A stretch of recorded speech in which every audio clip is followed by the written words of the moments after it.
विभागाला त्यांनी पत्र घेऊन यावं. ते पत्र आलं की मी तातडीने राजीनामा देऊन टाकतो आणि बॅलेटने निवडणूक घेऊ. सोरस यांनी जे सोरस यांच्या आधारावरून राहुल गांधीवर आरोप होता त्या विरोधकांकडून बरेच जे अहवाल येतात त्याला राहुल गांधी यांनी कुठेतरी त्याचा आधार घेतला आणि मग आरोप करतात, अशा आरोप भाजपाकडून करण्यात येत आहे. मला एक मुद्दा असा घ्यायचा आहे, राहुल गांधीजी जे प्रश्न उपस्थित करतात, अदानी म्हणजेच मोदी आहे. राज्याचा देशाचा प्रमुख आणि एक व्यापारी, हे देश विकायचा जो धंदा जो चाललेला आहे एका व्यक्तीला, त्या प्रश्नाचं उत्तर का देत नाही भाजप? का अदानीला लपवलं जातं? अदानीचं नाव घेतल्याबरोबर यांना चिड का येतं? विरोधी पक्ष नेता म्हणून राहुल गांधींना हे प्रश्न, जनतेच्या मनात जो संशय आहे आणि या देशाचा सगळ्या व्यवस्थेचा जो धोका निर्माण झालेला आहे त्याबद्दल ते विचारतात, त्यांचं उत्तरच ते देत नाही. प्रधानमंत्र्यांनी विरोधी पक्ष नेत्यांची भूमिका, त्याचं उत्तर त्यांनी द्यावं, ते सभागृहातच जात नाही. म्हणजे शेवटच्या दिवशी जाऊन एक मोठं भाषण करायचं आणि ते मीडियामध्ये दाखवायचं आणि आम्ही फार मोठं हे केलं आणि बहुमताच्या आधारावर सगळे कायदे मंजूर करून घ्यायचे, ही परंपरा देशाची कधी राहिली नाही. पण नरेंद्र मोदीचं सरकार आल्यापासून जेवढे कायदे या देशाच्या जनतेसाठी होतात ते सगळे आवाजी मतदानामध्ये केलं जातं, चर्चेच्या विना केलं जात नाही. काँग्रेसच्या सत्तेमध्ये सुद्धा बहुमत असताना सुद्धा विरोधकांचं ऐकून घेऊन कायद्यात काही सुधारणा करायची असेल, लोकहितासाठी कायदे होतात. पण आता इथं तर कोणाचं ऐकलंच जात नाही. देशामध्ये काय हिटलरशाही थोडी आली आहे, लोकशाही थोडी आलेली आहे. देशातल्या जनतेच्या मुळे झालेल्या सरकारनी, मतदानाच्या रूपाने झालेल्या सरकारनी जनतेचा आवाजच ऐकायचा नाही आणि एका व्यक्तीचा आवाज ऐकायचा आणि त्याचं उत्तर द्यायचं नाही, हे कदापि देशामध्ये चालू शकत नाही. आणि म्हणून राहुल गांधींनी काही ज्या भूमिका मांडलेल्या आहेत त्याचं उत्तर प्रधानमंत्र्यांनी द्यावं. काही मंत्री म्हणतात तर रोड रोलर खाली दाबून टाकू कोणाला. त्यामुळे ही जी काही लोकसभेमध्ये वाक्य चालतात, भाषा चालतात, बुलडोझर, रोड रोलरनी दाबून टाकू, तर हे जे सगळी प्रथा आहे, कायद्याने आपल्याला खूप साऱ्या गोष्टी करता येतात. आता लोकांना रोड रोलर मध्येच दाबायचा त्यांनी प्रयत्न केला, चालू केला असेल तर म्हणून ही जी काही महागाई, आपल्याला माहितीसाठी सांगतो, 2014 पर्यंत या देशावर 55 लाख कोटीचं कर्ज होतं, जे काँग्रेसने सत्तेमध्ये असताना जेवढा चादर असेल तेवढं पाय पसरवण्याचं काम केलं. पण नरेंद्र मोदीच्या गेल्या 10 वर्षाच्या सरकारमध्ये 220 लाख कोटीचं कर्ज या देशावर झालं. कशाच्या आधारावर झालं? जीएसटी मधून तुम्ही आता सगळ्या लोकांकडून टॅक्स घेऊन राहिले. त्यावेळेस तर लिमिटेड लोकांकडून टॅक्स दिला जात होता. तरी काँग्रेसने एवढे वर्ष या देशाला बरोबर आर्थिक व्यवस्थेत सांभाळून ठेवलं.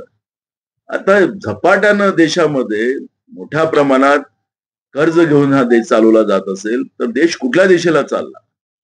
चीनच्या बद्दल देशाचे प्रधानमंत्री बोलायला तयार नाही, देशाच्या सीमा सुरक्षित नाही, हे प्रश्न राहुल गांधीजी विचारतात, त्याचं उत्तर द्यायला तयार नाही.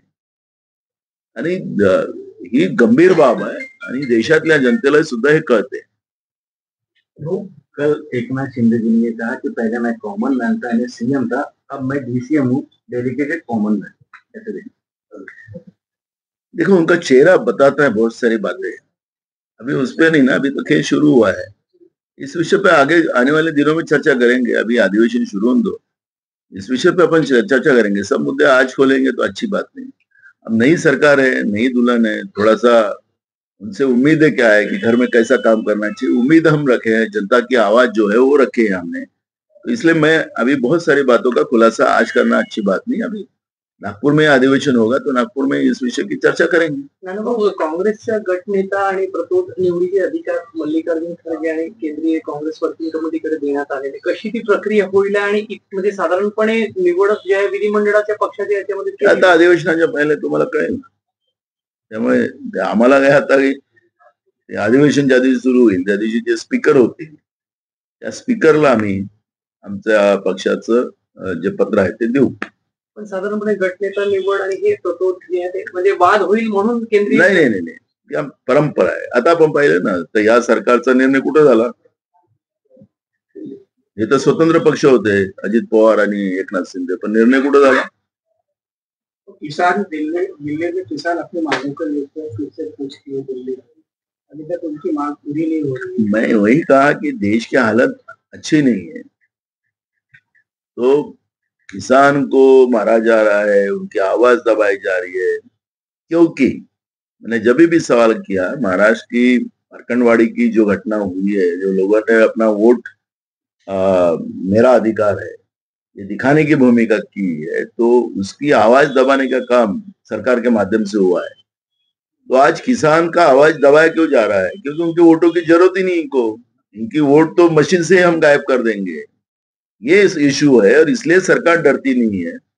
और सरकार कब डरेंगी? तो लोगों के वोटों का जब सही उपयोग होगा, क्योंकि लोग तो उपयोग बराबर कर रहे हैं, लेकिन मशीन से वो वोट गायब होते हैं, ये भावनाएं लोगों की है। और इसलिए सरकार का जो व्यवहार है वो उसी आधार पर है। हम लोगों का काम नहीं करेंगे, लोगों को कुछ लेंगे, उनका आवाज दबा देंगे, कैसे जीतना वो हमें मालूम है। और इसलिए सरकारें कर रही है, इसलिए देश केलाय काल शपथ नाही यांचं झालं नाही. एक मिनिट चालू केलाय? अरे यार, सौरभ वाजेल क्या? चला रोलिंग. राम राम राम. अरे यार एक हा शपथविधी काल झालेला आहे आणि आता भाजपाकडून टीका करण्यात येते. आपण शपथविधीला काँग्रेस किंवा उद्धव ठाकरे आणि राष्ट्रवादीकडनं कोण उपस्थित होती? 2019ची आठवण सुद्धा करून दिली होती. चंद्रकांत दादा आणि देवेंद्र फडणवीस यांना शपथविधीला आले. मला एक कळत नाही, निरोप कोणाला दिला त्याची माहितीच आम्हाला नाही. निरोप दिला असता तर बिलकुल केलो असतो आम्ही, कारण की महाराष्ट्राची परंपरा आहे. कारण मी देवेंद्रजीचं ऐकत होतो की मी शरद पवार साहेबांना आणि उद्धव ठाकरे साहेबांना बोलवलं होतं. आम्हाला तर कधी बोलवलं नाही, त्याच्यामुळे तो इश्यू आमच्यासाठी लागू होत नाही. एक पण आमचे मित्र मुख्यमंत्री झालेत, त्यांना माझ्या शुभेच्छा. आणि 5 वर्षात महाराष्ट्र पुढे जावं, महाराष्ट्रातला शेतकरी सुखावा, तरुणांना न्याय मिळावा, महाराष्ट्रामध्ये महागाई कमी व्हावी आणि महाराष्ट्राचा सर्वांगीण विकास व्हावा, अशी अपेक्षा आमची काल झालेल्या नवीन मुख्यमंत्री देवेंद्र फडणवीस साहेबांकडून आहे. आणि मला विश्वास आहे की आमचा मित्र महाराष्ट्रासाठी काम करेल. 1 वर्षाच्या पहिले त्यांनी एक घोषणा केली होती, म्हणजे आठवण करून दिली पाहिजे ती पण, की त्यांनी कंत्राटी भरती महाराष्ट्रामध्ये बंद आम्ही करू, अशा पद्धतीची घोषणा त्यांनी केलेली होती. पण आता राज्यामध्ये शिक्षक कंत्राटी भरती आणि कंत्राटी भरतीचं वेव जे फुटलेलं आहे ते त्यांनी थांबवावं. देवेंद्र फडणवीसांचं एक भूमिका नेहमी राहिलेली आहे की ते बोलतात ते त्याप्रमाणे करतात. म्हणून कंत्राटी भरतीच्या बद्दलचा त्यांचा जो निर्णय आहे तो आम्ही करणार नाही. महाराष्ट्रात कंत्राटी भरती ती त्यांनी न करता रेग्युलर कर्मचारी भरती महाराष्ट्रात करावी, कारण की 2 लाखाच्या वर जागा महाराष्ट्रामध्ये रिक्त आहेत. जनतेचे मोठ्या प्रमाणात गैरसोय होते आहेत, बेहाल होतात आहेत. आणि तातडीने ह्या सगळ्या महाराष्ट्रातल्या जागा, ज्या रिक्त जागा आहेत शासकीय आणि निमशासकीय, त्या सगळ्या भराव्या. ग्रामीण भागामध्ये तर एक अजून भयानक परिस्थिती मी पाहिली की राज्यामध्ये बसेसच नाही. सगळी मार्ग ग्रामीण भागातली एसटीचे बसेस बंद झाले. ग्रामीण भागाची जीवनवाहिनी ठरलेली ही योजनाच महाराष्ट्र बंद करते का, ही भीती या निमित्ताने निर्माण झालेली आहे. आणि म्हणून तातडीनं बसेस सगळ्या डेपोला पुरवाव्यात. ग्रामीण भागाच्या एसटीच्या बसेसच्या ज्या व्यवस्था आहेत त्या पूर्ववत महाराष्ट्रामध्ये सुरू कराव्या आणि शेतकऱ्यांचं तातडीनं कर्ज माफ करावं. सोयाबीन, धान उत्पादक आणि कापूस उत्पादकांना जे काही आश्वासन त्यांनी दिलेले आहेत त्याचं तातडीनं पालन करावं. महाराष्ट्रामध्ये शेतकऱ्यांच्या मोठ्या प्रमाणात आत्महत्या होतात आहेत आणि त्याप्रमाणे शेतकऱ्यांच्या आत्महत्या थांबल्या गेल्या पाहिजेत, या आमच्या अपेक्षा आहेत. महाराष्ट्र आता हे गड्ड्याचं राज्य झालेलं आहे. जायला लोकांना रस्ते नाही, मोठे मोठे गड्डे पडलेले आहेत. त्यामुळे तातडीनं राज्यामधली सगळी रस्ते चांगली करावीत. कायदा सुव्यवस्था महाराष्ट्रात बिघडलेला आहे, तो कायदा सुव्यवस्था, कारण की आता एक मोठा अनुभव त्यांना आहे. 7.5 वर्षाचं गृहमंत्रीपद त्यांनी राज्यामध्ये त्यांनी पद चालवलेलं आहे. पुन्हा खातं त्यांच्याकडेच, आता गृह खात्यासाठी जे भांडण मी ऐकत होतो, पण ते खातं त्यांच्याकडेच राहील अशी अपेक्षा आम्ही मानतो आणि त्यामुळे राज्यातला कायदा सुव्यवस्था चांगला करावा. इथं लोकांच्या मनाची भीती निर्माण झालेली आहे की आम्ही आता सुरक्षित नाही आणि म्हणून कायदा सुव्यवस्था चांगला करावा.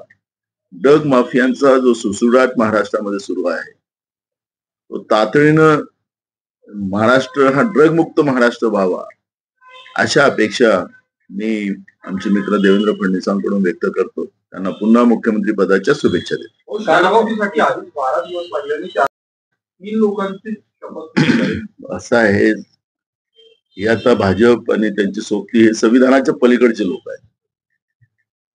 राज्याचे भाजपचे अध्यक्ष शपथविधीची तारीख ते घोषित करतात, ते राज्यपालांचा अधिकार आहे. आणि आता ते त्याच्यावर आता आपण चर्चा करूच नाही. त्यामुळे मला त्याच्या चर्चेत जायचं नाही आहे. माझ्या मित्रांकडून माझ्या ज्या काही अपेक्षा आहेत, नवीन मुख्यमंत्री जे झालेत आणि मी 3चा नाही म्हणणार, 2च दुसऱ्यांदा ते झाले. पहाटेचा मी या ठिकाणी उल्लेख करणार नाही. तुम्ही करता मीडिया 3दा झाले म्हणून, पण मी नाही करणार कारण की त्याला संधीच मिळाली नाही काम करायला. आणि त्यामुळे एक सक्षम राज्य चालवणारा अनुभवी मित्र आमचा आहे, त्यांच्याकडून आमच्या ह्या अपेक्षा आहेत. नानाभाऊ, एकनाथ शिंदे शिवाय भाजपने शपथविधीची तयारी केलेली होती अशा प्रकारे संजय राऊत यांनी मोठा दावा केला. मला त्याच्या अंतर्गत या माहितीच्या भानगडीत जायचं नाही आहे. सरकार झालेलं आहे. सरकारकडून महाराष्ट्राच्या जनतेच्या अपेक्षा ज्या आहेत त्या अपेक्षा पूर्ण कराव्यात. सरकारकडून त्या अपेक्षा कराव्यात. त्यांच्या भांडणामध्ये मला पडायचं नाही, काँग्रेसला पडायचं. भाऊ, आपण दिल्लीला गेले होते. बंटी शेळके यांच्यावर ठाणे दाखवा नोटीस पण बजावली होती. ते पक्षांतर्गत बाब आहे, तर ते चाललेलं आहे. त्याच्यानंतरच आपल्याला कळेल. सरकार स्थापन झालं असलं तरी आता कुठेतरी मंत्रिपद मिळावं म्हणून राष्ट्रवादी जे आहे ते शिंदे इतकेच आम्हाला मंत्रिपद मिळवण्यासाठी आग्रही. मला त्यांच्यात जायचं नाही, आमचा तो इश्यू पण नाही. माझ्या अपेक्षा महाराष्ट्राच्या जनतेच्या राहणार आहे आणि त्या अपेक्षा मी सरकारसमोर मांडणं आम्ही विरोधी पक्ष म्हणून आमची भूमिका आहे. त्यामुळे त्यांच्यात काय लाथाड्या होतात आहेत त्या लाथाड्यामध्ये मला जायचं काही कारण. तुम्ही जे पाहता त्यावरून तुम्हाला वाटतंय का की तुमच्या मीडियामध्ये जे दाखवतात आहेत, कोणाचे चेहरे मुरजवलेले आहेत, कोणाचे हसरे आहेत, त्याच्यामुळे ते दिसतं तुमच्या मीडियामध्ये. पण मला पडायचंच नाही. आम्हाला काँग्रेसला त्या कोणाच्या लाथाड्यांमध्ये पडायचं नाही. महाराष्ट्र हे प्रगत राज्य व्हावं. महाराष्ट्र आता सुसाट पडणारं राज्य होणार असं ते ऍड काल मी पाहत होतो. आता सुसाट गुजरातकडे गेलं नाही पाहिजे एवढीच अपेक्षा आहे. महाराष्ट्रातला विकास महाराष्ट्रामध्ये झाला पाहिजे एवढंच आमचं मत आहे. हिंदी में जानना चाहेंगे 13 दिन के बाद शपथ विधि हुई है, उसमें भी सिर्फ 3 ही एक मुख्यमंत्री और 2 उप मुख्यमंत्रियों ने शपथ लिया है, कैसे देखते हैं? एकदम पहले तो हम हमारे मित्र देवेंद्र फडणवीस को मैं बहुत शुभकामना देता हूँ कि वो राज्य के, आप बोलते 3 बार के नहीं 2 बार के, वो पेट का तो कोई उसका उल्लेख नहीं हो सकता. और हमारी शुभकामना के साथ जो उम्मीद है उनसे कि महाराष्ट्र में बड़े पैमाने में किसानों की आत्महत्या हो रही है. किसान का कर्जा माफ करने की बात इन लोगों ने की थी. इनके जो जाहिरनामा है उसमें भी उन लोगों ने लिखा है. इसलिए तुरंत किसान का कर्जा माफ करना चाहिए और सीधा सरसकट करना चाहिए, सीधे से करना चाहिए, नहीं तो वो अठी डालकर वो नहीं करें. और रही दूसरी बात, युवाओं के लिए विशेष करके महाराष्ट्र में 2-2.5 लाख पोस्ट खाली पड़ी हुई है. उसमें जनता को बहुत तकलीफ होती है कि लोगों के काम ऑफिस में नहीं होते. तो तुरंत ये जगह भराया जाए. और 1 साल के पहले इन्होंने घोषणा की थी कि हमारे राज्य में कंट्राटी भर्ती नहीं होगी. हमारे मित्र को याद दिला रहा हूँ, और वो बोलते वही करेंगे, वो कंट्राटी भर्ती नहीं करेंगे, वो रेगुलर भर्ती करेंगे और सब पोस्ट जल्दी से जल्दी महाराष्ट्र में भरी जाएंगी. कॉपी लीक वगैरह वाला प्रॉब्लम नहीं होना चाहिए. महाराष्ट्र में कानून व्यवस्था भी बहुत बिगड़ी हुई है, उनको बड़ा अनुभव है, इसलिए मैं उनसे उम्मीद रखता हूँ कि महाराष्ट्र की कानून व्यवस्था भी अच्छी होंगी. ड्रग माफियाओं का बड़े पैमाने में महाराष्ट्र में उनकी पैदाश हुई है, तो ये ड्रग माफिया खत्म होना चाहिए और महाराष्ट्र को ड्रग मुक्त महाराष्ट्र करना चाहिए, यह उम्मीद हम रखते हैं. दूसरी बात है कि हर गरीब को एक मकान देने की बात भी इन लोगों ने की थी. तो मुझे लगता है कि साल भर में सभी गरीब लोग जो है जिनको घर नहीं रहने को, उनको मकान दे देंगे ये लोग. समय पे पैसा देंगे, नहीं तो वो बेचारे वो कर्जे में डूब जाते लोग. और जिस तरह से महाराष्ट्र में पूरे रास्ते की हालत देखो, हाईवे में भी वही गड्ढे हैं, और ग्रामीण में भी गड्ढे हैं। तो पूरे महाराष्ट्र को एक अच्छा महाराष्ट्र बनाए और महाराष्ट्र और प्रगति की तरफ जाए, ये उम्मीद हम नए मुख्यमंत्री से करते हैं। कहीं ना कहीं फिर से एक बार गृह मंत्रालय को लेके मंत्रिमंडल का विस्तार होता है, ऐसी चर्चा है। देखो, मेरा इनके झगड़े में हमें जाना है। पांचवी बहुमत मिलने के बाद भी ये सरकार को 13 दिन मंत्रिमंडल बनाने को लगा है, तो वो उनका इशू है, हमें उसमें जाना नहीं है। हम जनता की आवाज बनेंगे, जनता के सभी प्रश्नों के ऊपर हम सरकार को घेरेंगे, सरकार को जनता के प्रश्न छुड़वाने के लिए बाध्य करेंगे और हमें उम्मीद है कि एक अनुभवी मुख्यमंत्री महाराष्ट्र को मिले हैं तो राज्य की स्थिती अच्छी बनी। ईव्हीएम बद्दल अनेकांनी शंका व्यक्त केली, तुम्ही पण निवडणूक आयोगाला भेटून आले. ईव्हीएमच्या संदर्भात अनेक पक्ष आवाज उठवतात, सगळ्यांचं मिळून काही पुढे होणार आहे का? हम लोगों का काम नहीं करेंगे, लोगों को कुछ लेंगे, उनका आवाज दबा देंगे, कैसे जीतना वो हमें मालूम है और इसलिए सरकारें कर रही है। इसलिए देश में लोकशाही बची नहीं है और इसलिए देश से ये बैलेट की आवाज निकल रही है कि हमें अब बैलेट चाहिए। ये देश की आवाज, जैसी जनता की आवाज। राज्यसभा सभापतींनी काँग्रेसवर गंभीर आरोप केलाय, खासदारांच्या खुर्चीखाली नोटांच्या बंडल सापडल्याचा आरोप केला. मला एक कळतं, मी त्या सगळ्या व्यवस्थेतून मी पाहिलेलं आहे. आता ते त्यांचं कस्टोडियन आहे, सभापती. आता असेल तर त्यांना कारवाई करायचा अधिकार आहे, त्यांना अगर नोटा मिळाल्या असतील तर. त्यामुळे एलिगेशन लावायचा नसतो, त्या कस्टोडियननी तातडीने कारवाई करायची असते. आता मी त्या उपराष्ट्रपती महोदयांना काही मी सांगू शकत नाही, ते एका संविधानिक पदावर आहेत. मुद्दाम मी तुम्हाला सांगत आहे की आखरी चौकशी करून तिथं अशा पद्धतीचं काही झालं. आता आपल्या विधानसभेमध्ये, विधान परिषदेमध्ये लातूर जिल्ह्यातले एक विधान परिषद सदस्य आहे, त्या सदस्यांनी असं डोक्याला पट्टी बांधून ते सभागृहात गेले. आता ते कोण होते हे कोणालाच कळलं नाही शेवटपर्यंत. आणि विधानसभेच्या उपसभापती इकडे त्यांनी सांगितलं की कोणीतरी दुसराच कोणीतरी माणूस आमच्या सभागृहात घुसला आणि सभागृह बंद करावं लागलं. आता खरं तर सभापती महोदयांची जबाबदारी होती की मार्शल बोलवायचे आणि मार्शल बोलावून तातडीनं जो कोणी माणूस घुसला असेल, तो सदस्य नसेल, त्याच्यावर तातडीने कारवाई करतात. मार्शल सिस्टीम असते तिथं, ते काही स्वतः त्यांना जावं लागत नाहीये, त्याच्यासाठी आमचे अधिकारी असतात तिथं. पण विधान परिषदेच्या उपसभापतीने सभागृहच बंद करून टाकलं, आतंकवादी घुसला म्हणून. तर मुद्दा असा आहे की जे तुम्ही काही प्रश्न आणतात ना, असे जे काही येतात तुमच्या ह्याच्यात आपले, हे त्यांचे अधिकार आहेत, त्या पातळीवर अधिकार आहेत, ते त्यांनी कारवाई करायची असते. आयोगाला भेटून आले. ईव्हीएमच्या संदर्भात अनेक पक्ष आवाज उठवतात, सगळ्यांचं मिळून काही पुढे होणार आहे का? हा जनतेचा आवाज आहे, पक्षाचा नाही. महाराष्ट्रामध्ये जे काही सरकार आता आलेलं आहे, याचा नुसतं महाराष्ट्रातच चर्चेचा विषय नाहीये, हा पूर्ण देशामध्ये चर्चेचा विषय झालेला आहे. मार्कंडवाडीनी या घटनेला अजून मोठ्या प्रमाणात सरकारचा जो मतभेद, सरकारच्या मनामध्ये जे काही लपलेलं आहे, जो चोर लपलेला आहे, जो डाकू लपलेला आहे मत चोरायचा, तो मार्कंडवाडीच्या माध्यमातून उघडकीस आलेला आहे. मार्कंडवाडीवाल्यांनी मॉक पोल करण्याची मागणी केलेली होती, काही त्याला याला ग्राह्य पकडा, हे निवडणूक प्रक्रियेचा भाग आहे.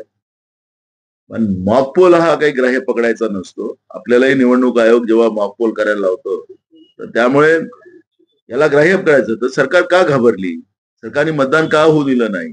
सरकारने त्या ठिकाणी पोलिसांच्या माध्यमातून बॅलेट पेपर बूथ कॅप्चरिंग का केली?